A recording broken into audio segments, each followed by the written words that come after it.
Test de Wilcoxon pour un échantillon unique, test non paramétrique. Le test de Wilcoxon pour un échantillon unique est utilisé pour estimer la médiane d'une population et de la comparer à une valeur référence pour déterminer si la médiane de la population est différente de la médiane hypothétisée indiquée.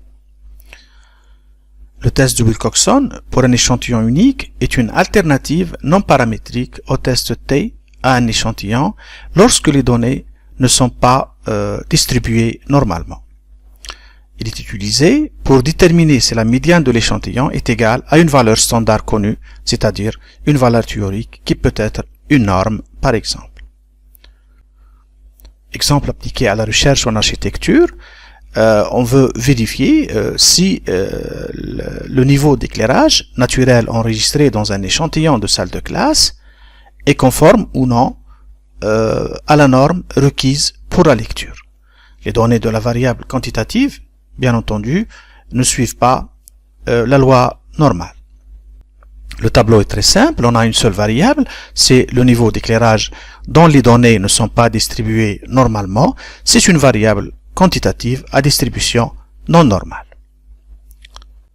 Pour exécuter le test de Wilcoxon à échantillon unique pour ce jeu de données dont la distribution est anormale, nous allons sur Analyse, Test non paramétrique, un échantillon, et nous avons cette boîte de dialogue qui s'affiche. On peut comparer automatiquement les données, on peut laisser SPSS faire le travail automatiquement et nous donner tous les tests en fonction des types de variables nominales, quantitatives, etc.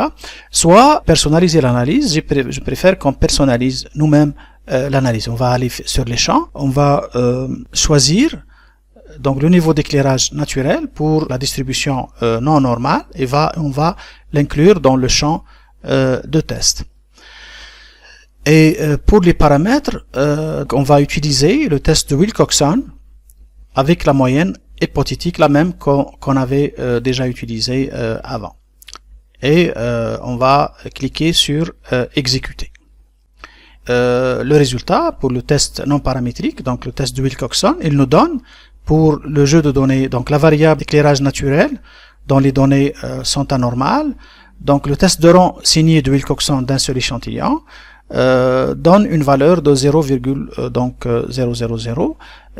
qui est une valeur suffisamment basse, largement inférieure à la p-value de 0,05 qui nous permet donc de rejeter l'hypothèse nulle et de conclure à la différence donc assez conséquente entre la moyenne de l'échantillon ou du groupe et la médiane. Ici on parle de médiane pour des données anormales et donc la norme dont on a parlé, celle de l'éclairage naturel optimal. Voilà.